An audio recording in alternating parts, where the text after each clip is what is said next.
Hola, queridos alumnos del cuarto año de secundaria, sean bienvenidos a esta sesión del día de hoy del curso. Queridos alumnos, el día de hoy vamos a trabajar lo correspondiente a la literatura italiana. ¿Está bien? Este tema también es denominado como la literatura del prerrenacimiento y se va a centrar en la obra de Dante Alighieri conocida como La Divina Comedia. Vamos a ver de qué se trata, las características, en qué contexto aparece y también veamos algunos de los autores que fueron contemporáneos a Dante Alighieri. Y también, por supuesto, hablaremos de esta monumental obra. Veamos. Muy bien, vamos a plantear la definición primero. ¿Qué es el prerrenacimiento? ¿A qué alude? Muy bien, el prerrenacimiento es el nombre que la historiografía ha dado al periodo anterior al Renacimiento. Claro, por ahí ese término prerrenacimiento, lo previo, lo anterior. Ahora, en este caso es un periodo previo, pero aquí ya se encuentran, se detectan algunas ideas, algunos personajes precursores del Renacimiento, algunos escritores, algunos artistas. Uno de ellos es justamente Dante Alighieri, que tiene una obra muy religiosa, pero también él es un hombre que tiene rasgos de esta filosofía humanista. Ten en cuenta que el Renacimiento es una filosofía, un tiempo, mejor dicho, que asume la filosofía del humanismo, al contrario de la Edad Media, que era un periodo en el que se asumía la filosofía escolástica, que le daba mayor valor a la religión, a la fe, que a las personas o al hombre en sociedad. Lo que más valía, más importaba era la religión, la fe, las doctrinas. Pero en este periodo ya se ven atisbos de escritores, artistas e ideas renacentistas.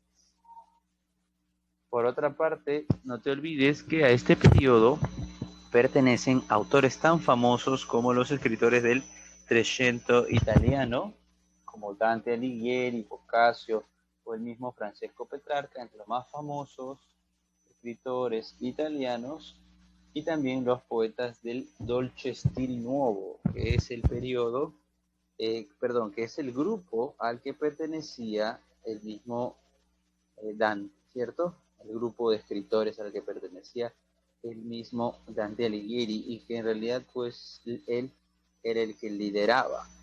Claro, no solamente pertenecía a este grupo Dante, sino también algunos otros escritores como por ejemplo Guido Cavalcanti, por ejemplo Guido Ginicelli, Dino Frescobaldi, Sino da Pistoia, Gianni Alfani, ¿cierto?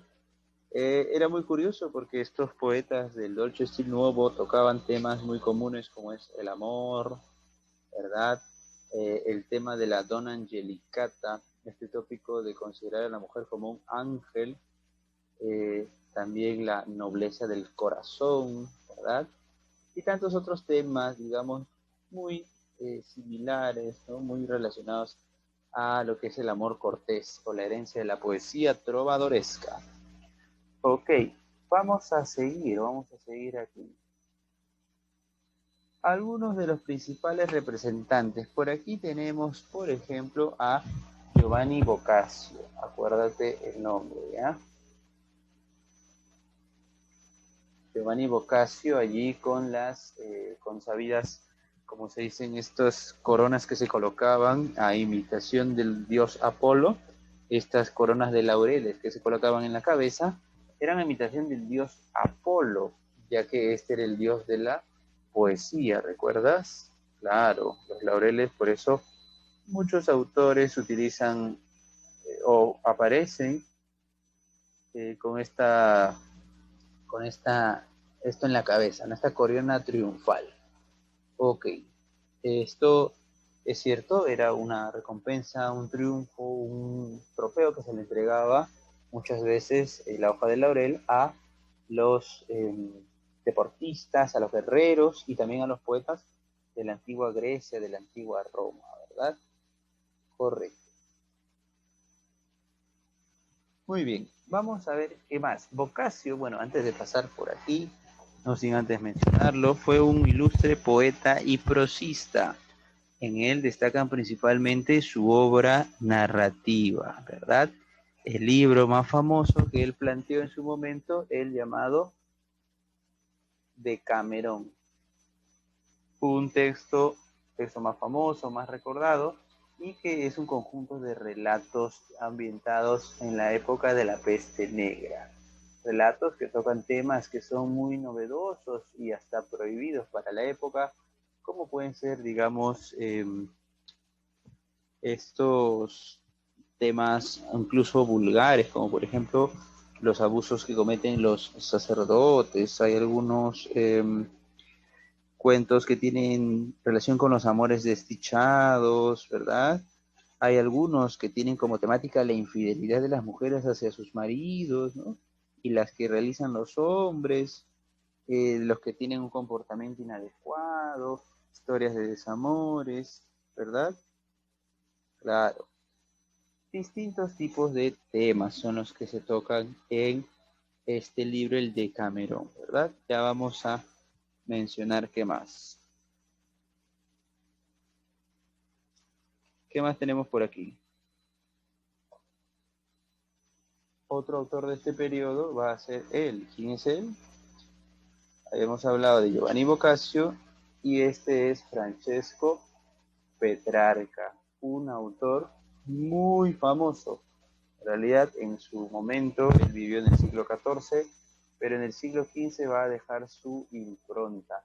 Muchas personas querían escribir a la manera de Petrarca. Ya muchos lo imitaron. Él es un poeta lírico, también italiano, que va a destacar por su creación de poesía, de poemas amorosos. También es considerado el padre del soneto y uno de los precursores también del Renacimiento. Él es el prerrenacentista también considerado Francesco Petrarca. Su libro de poemas más famoso es El Cancionero, en donde dedica sus poemas a su gran amada, como fue Laura de Noves, ¿verdad? Ok, sigamos ahora. Vamos a adentrarnos en, bueno, este es nuestro autor, a quien veremos el día de hoy, Dante Alighieri, ¿verdad? Dante Alighieri. Vamos a hablar sobre él, pero primero vamos a mencionar algunos datos. Por ejemplo, Dante, recuerda, podemos mencionar varios datos sobre la vida de Dante Alighieri. Él es de Florencia, a diferencia de Petrarca y Boccaccio. Petrarca pues era de Padua y Boccaccio, bueno, Boccaccio sí también era de Florencia. En el caso de Dante Alighieri, él nace en Florencia en el año 1265 aproximadamente. Él fue también, recuerda, huérfano de muy joven y durante su vida un momento singular es cuando conoce a Beatriz, ¿no? Claro, cuando conoce a Beatriz, quien será su gran amada, su gran musa, quien le va a dedicar varios textos, entre ellos Vida Nueva y La Divina Comedia. En ambas de estas historias aparecerá la muchacha Beatriz Portinari, ¿no? Ok, sobre Dante podemos mencionar algo más. Él perteneció a una pequeña familia de la pequeña aristocracia, es decir, clase media, y recibió una buena educación, eso sí, como lo prueban sus creaciones, propias de un extraordinario talento y también producto de su conocimiento en ciencias y letras, ¿verdad? Él aprendió filosofía, retórica, inclusive la política, gracias a un maestro que tuvo, el maestro Brunetto Latini, ¿cierto? Por otra parte, Dante Alighieri también participó en la política de su país, ¿ya? Él participó en la política de su país, él fue uno de los 6 priores de Roma, perteneció al partido político de los güelfos y se enfrentó pues como político y como soldado al partido opositor de los gibelinos. ¿Ya? Vamos a anotarlo acá a un ladito también, esto creo que no lo puse. Perteneció al partido de los güelfos. Ya, ese era el nombre. Recuerda que hay, él participa en política, fue nombrado prior, de este partido, de los güelfos, una especie de senador, ¿verdad? Muy bien, pero lo más relevante, sin lugar a dudas, es cómo conoce a Beatriz Portinari, esta muchacha a quien conoce, admira e idealiza y que va a ser motivo de inspiración para su obra. Dante, justamente en este libro Vida Nueva, cuenta que cuando tenía 9 años conoció a, a Beatriz, ¿no? Como le llama, Vice, ¿no? Vice, quien era pues hija de Folco Ricovero Portinari, tan solo a la edad de los 9 años, ¿no? Como la conoció y quedó cautivado por su belleza. Posteriormente la vuelve a ver cuando ésta tiene 18 años y en ese punto va a quedar enamorado de su belleza, ¿no? Pero Beatriz nunca se va a casar con Dante, ni tampoco Dante la va a pretender, buscar o querer casarse con ella. Es más una relación de musa, ¿no? La musa de mi inspiración. ¿A qué aludía eso? Pues básicamente a que era la inspiración de su creación, su motor para escribir, pero esa idealización era más mental que una cuestión, digamos, que real de una relación formal o un matrimonio, no. Era una cuestión de idealización y eso se daba a nivel de la mente del propio Dante, ¿no? Que la admiraba, idealizaba en su mente y pues también digamos que estaba enamorado de ella, pero no era algo que se concretó, porque Beatriz se casó con un hombre, ¿ya?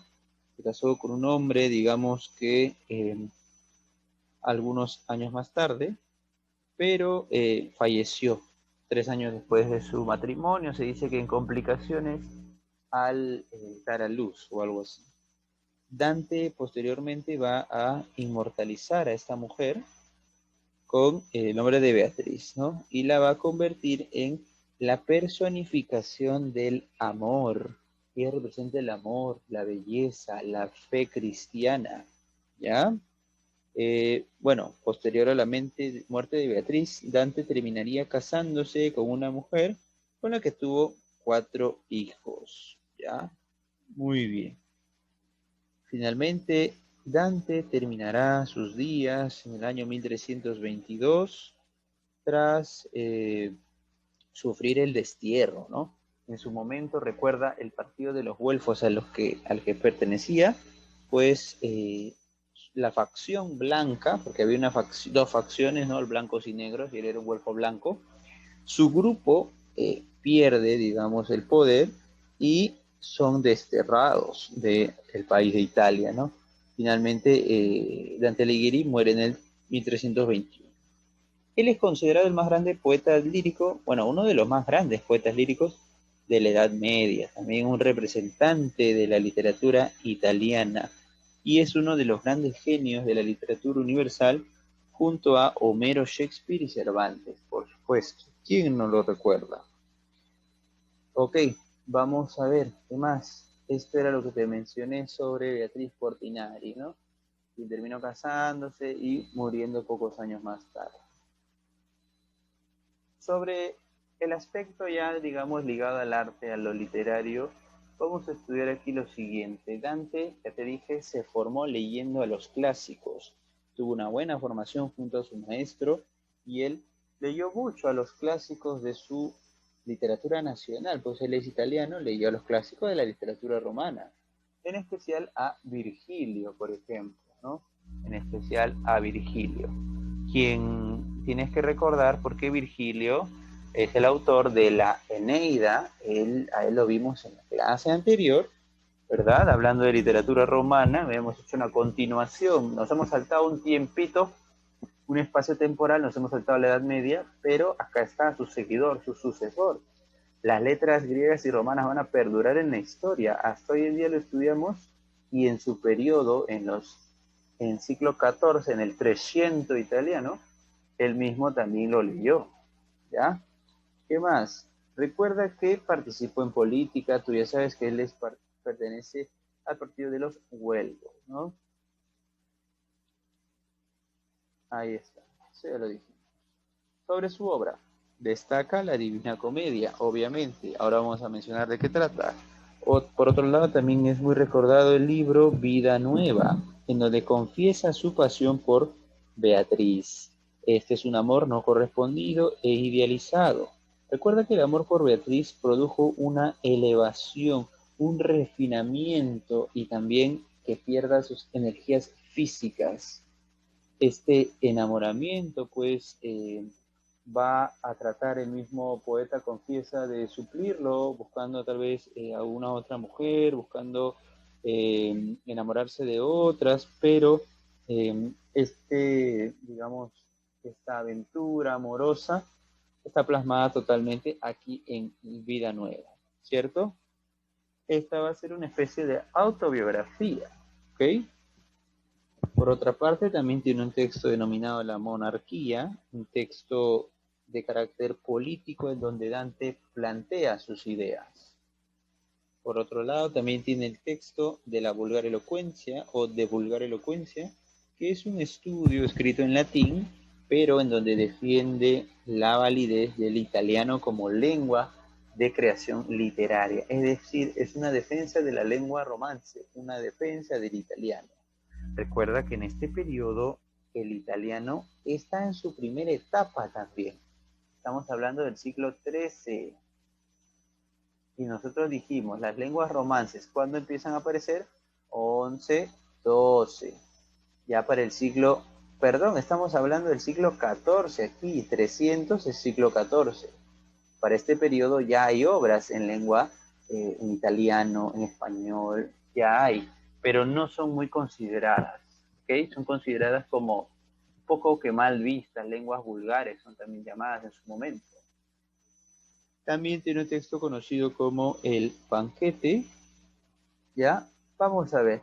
Aquí, bueno, una de las tantas representaciones que se han hecho a través de la historia de Dante sobre Dante Alighieri, ¿no? Acá, por ejemplo, en el lado derecho, como Encuentro con Beatriz, se llama esta pintura, y por el otro lado, pues, tenemos a Dante viendo el purgatorio, ¿no? El purgatorio en la tierra, que era una gran isla que se elevaba hacia el cielo. Muy bien, Dante sí es un motivo muy común, su infierno ha inspirado mucha obra pictórica, sobre todo en el periodo denominado el romanticismo o el barroco, ¿no? Sobre esta historia de la Divina Comedia, ¿de qué trata? Bien, esta es una obra épica, es considerada una epopeya religiosa, ¿ya? Una epopeya religiosa, es un texto escrito totalmente en verso, ¿ya? Es como un gran poema, a pesar de que es un libro de unas 600 páginas, que tiene 3 grandes bloques, pues está escrito en verso, ¿ya? Todo está escrito en verso, es un gran poema. Esta es la estructura, por ejemplo. Contiene 4.230 versos escritos en tercetos. Ojo, ¿qué son los tercetos? Estrofas de 3 versos, ¿no? Vamos a ponerlo acá. Estrofas de 3 versos. Ok. Por otro lado, recuerda, es un libro que consta de 100 cantos. Es decir, 100 capítulos divididos en 3 partes. 1, 2, 3. Nuevamente, el libro se divide en 3 partes, ¿ya?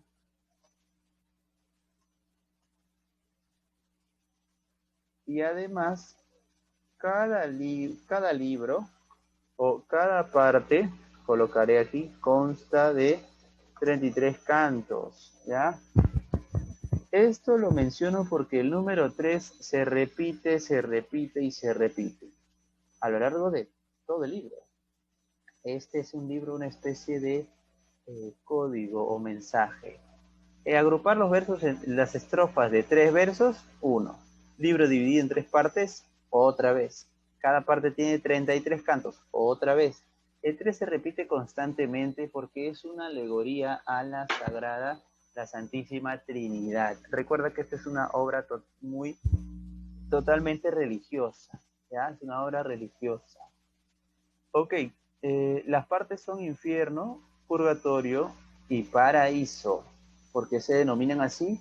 Porque Dante justamente realiza este viaje a través del infierno, luego al purgatorio y termina llegando al paraíso y hasta ve a Dios, ¿verdad? Lo llega a ver, aunque la descripción no la llega a realizar porque dice, pues, sorprendente, ¿no?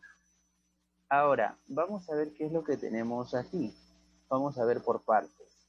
Ya sabes que esta es la historia de un viaje. El viaje de Dante por los tres reinos de Ultratumba, es decir, su viaje por estos tres reinos que están más allá de la muerte, más allá de la vida. Vamos a verlo a través de los personajes, la historia. No, al final vamos con los personajes. Vamos con esto. La historia empieza, bueno, no empieza en el infierno. Empieza cuando Dante está perdido en medio de la selva oscura.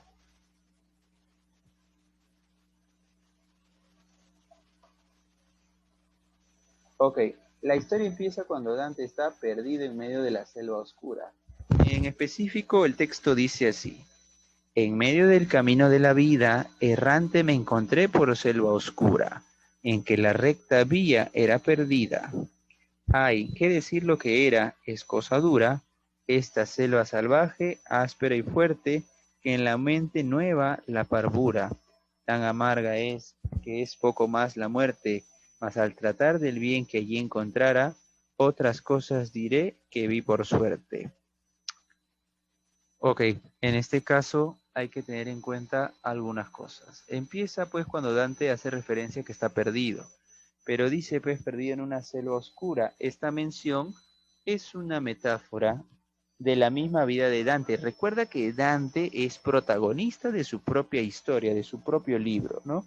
Se pone él como protagonista y este libro es autobiográfico porque dice que en la mitad del camino de su vida, es decir, siendo ya un adulto, él está perdido en una selva oscura, pero esta selva oscura es una representación de los pecados. En su vida real, Dante también en su momento se dedicó pues al alcohol, a los vicios, al juego, y fue justamente porque no, y fue justamente por algunas decepciones, sobre todo en este caso pues amorosas, tras la muerte de Beatriz, que él se terminó pues sintiendo muy triste, ¿no?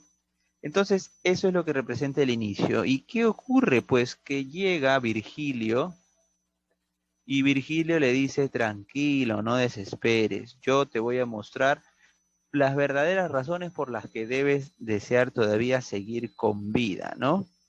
En ese momento, pues, Dante estaba, pues, pidiendo tal vez la muerte, ¿no? O pidiendo tal vez una ayuda, una liberación, y Virgilio, que es justamente este escritor famoso de la antigua Roma, quien está muerto, en realidad su alma es la que aparece, lo guía, viene a salvarlo, porque también aparecen en ese momento tres fieras en medio de la selva.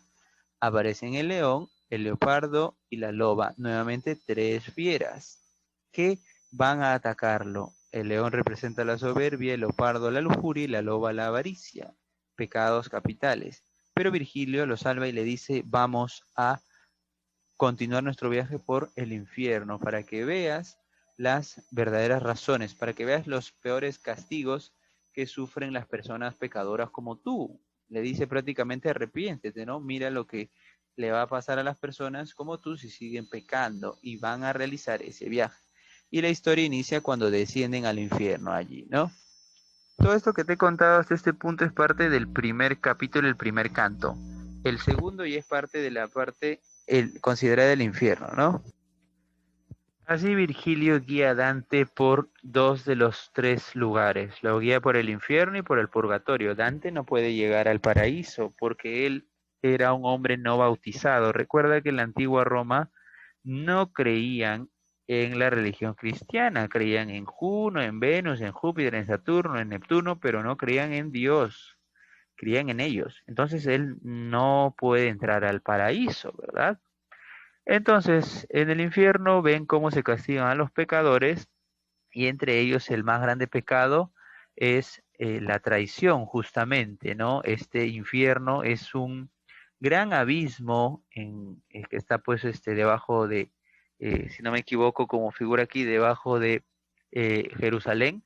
Llegaban a la entrada, ¿no? A la entrada al infierno. Acá tienes el mapa con los 9 círculos y por supuesto tiene también pues un previo, digamos que un preámbulo donde están los indiferentes y el primer río. Pasan tres ríos por el infierno, Aqueronte, la laguna Estigia y el Flegetonte, y ten en cuenta que esto es, como se dice, descendiente, es un gran descenso en un cono o un abismo escalonado, algo así. Mientras vas descendiendo, peor es el pecado que se castiga y peor es el castigo mismo, y también mucho más largo, claro. Bueno, en realidad, perdón, acá todos los castigos son eternos, me estoy equivocando, ¿ya? Eso es, no te olvides, el infierno es un abismo cónico dividido en 9 círculos que se ubica debajo de Jerusalén, por ahí se podía entrar, y este infierno desciende hasta el centro de la tierra, que es donde está Lucifer. No te olvides que el pecado más grave que se castiga aquí es la traición. En el círculo 9. Algún dato importante también es el siguiente, por ejemplo, que en el tercer círculo está el cancerbero, quien se come a los glotones, a los castigados por el pecado de la gula. También no te olvides que encontramos, por ejemplo, aquí al Minotauro también y a los centauros en el círculo séptimo, ¿verdad? Muy bien. Vamos a continuar, claro, en el último círculo, en el noveno, se castiga a los traidores. Este infierno en realidad no es como te lo imaginas, lleno de fuego, sino más bien un lago congelado, en donde están sumergidos los condenados en el hielo y solo pues sus cabezas, ¿no? Como que resaltan de ese territorio. Sus cabezas nada más están libres, todo su cuerpo congelado. Allí pues aparece el mismo Lucifer, que es un demonio alado, que está también congelado a la mitad de su cuerpo.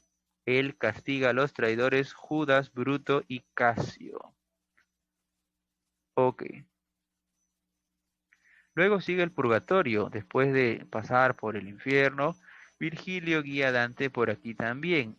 ¿Qué es el purgatorio? Es una montaña de cumbre plana, como una especie de montaña escalonada, en donde cada escalón es un lugar donde se redime un pecado capital. ¿Ya? En el purgatorio también se castiga, sí, pero el castigo ya no es tan severo y además en el purgatorio tu castigo tiene un tiempo. Pasado ese tiempo, tú puedes ir al paraíso, ¿ya? Por eso los hombres que van al purgatorio están contentos, porque su pena es limitada, nada más. En cambio, en el infierno, los castigos eran castigos, pues, para empezar, eternos, y por otro lado eran horribles. Por ejemplo, en el primer círculo, perdón, sí, en el limbo, conocido como el primer. No, a partir del segundo círculo, ¿ya? Ahí empiezan los pecados capitales. Por ejemplo, en el segundo círculo es un lugar oscuro en donde los lujuriosos están condenados a vagar eternamente, ¿ya? Allí mismo el Minotauro, como te había mencionado, no, perdón, sí, allí mismo pues se señala la entrada. ¿A qué círculo vas a ir? ¿A qué círculo te vas a dirigir? Y ahí quien dirige esto es el rey Minos, ¿está? Quien va a indicar a dónde debes ir. Si te ibas, por ejemplo, al tercer círculo, tú eras castigado pues con los oídos ensordecedores de el cancerbero. También él te iba a comer por la eternidad, te iba a morder constantemente. En el cuarto círculo, por ejemplo, los avaros y los pródigos eran castigados empujando grandes pesos. Por otro lado, así sucesivamente, ¿no? En el quinto círculo, por ejemplo, se revuelcan desnudos, golpeándose entre sí, se muerden como un furor insano los iracundos, y así sucesivamente, ¿no? Cada uno tenía un castigo peor. En el purgatorio ya sabes que es un castigo breve, un castigo limitado. A este purgatorio se ingresa por el hemisferio sur del mundo, en donde se edifica una gran montaña que se ha construido con la tierra extraída al formarse el infierno. Recuerda que el infierno es un cono pues hacia abajo y con toda la tierra que se ha sacado de allí es que se logra formar el purgatorio, ¿no? Se construye esta gran montaña. Esta es una imagen. Lo mismo, acá se castigan los pecados capitales, pero con un menor gravedad, ¿no? Acá están. En este caso, en el purgatorio son solamente, ya no son 9, sino son 7, y ya no son círculos, sino que son cornisas, ¿ok? Y algún dato relevante de aquí, correcto, nada más, ello. Lo mismo, ya sabes, castigos breves. Finalmente, cuando llega al punto más alto del purgatorio es cuando ya Virgilio no puede acompañarlo, ¿ok? Pasando pues el purgatorio, llegan al último punto, que es cuando aparece Beatriz, ¿no? Aparece Beatriz y Dante se despide de Virgilio, él no puede entrar al cielo por ser un pagano, y Beatriz pues aparece más bella que nunca, Dante emocionado, se llega a desmayar, pero cuando vuelve así es llevado pues a las aguas del Leteo, en donde se le borra la memoria, en parte era parte del proceso que realizaban las almas, ¿cierto? Bueno, en su caso todavía está vivo, así que con él no aplica, y ya pues llega a los primeros pasos aquí de el paraíso, ¿no? El paraíso está compuesto de 9 cielos móviles o planetas, son básicamente especies de planetas que orbitan alrededor del cielo inmóvil o el empireo, el último punto que era donde estaba Dios, ¿verdad? Ok, este es pasa justamente, ¿no? Del paraíso terrestre al paraíso celeste que está en el cielo. Esta es una representación más o menos de lo que es. Cada planeta va orbitando y en un punto se llega a este empireo que está formado pues por 3 entidades que son básicamente la Santísima Trinidad. ¿Ok? Muy bien, y acá van viendo pues las almas de las personas buenas, ya no son pecadores, sino más bien aparecen por aquí pues personas que fueron buenas en vida, personas que ayudaron a los demás, están acá los santos, están pues las vírgenes también, las personas que se sacrificaron por los demás. Beatriz vive aquí, finalmente llega a ser testigo de a Dios.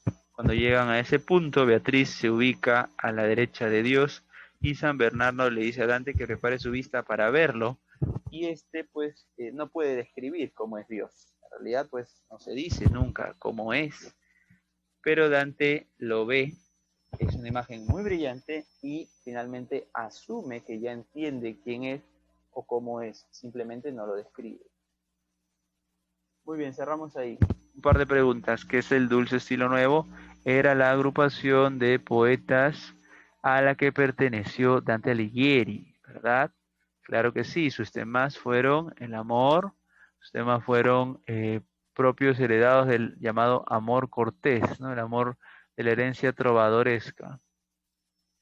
¿Qué es el amor cortés? Es este amor que idealiza a la amada, que le da mucho valor, que la reconoce como un ser especial, como un ángel o incluso como seres perfectos. ¿Qué es una alegoría? Bueno, una alegoría es un símbolo, pero que se da a un nivel más grande. Es como una metáfora, pero a un nivel más general. ¿Ok? La alegoría básicamente es una figura literaria. ¿Y qué es el empireo? El empireo o el empireo era el cielo inmóvil en donde se encontraba Dios. Era el último punto en la llegada, el ascenso al paraíso.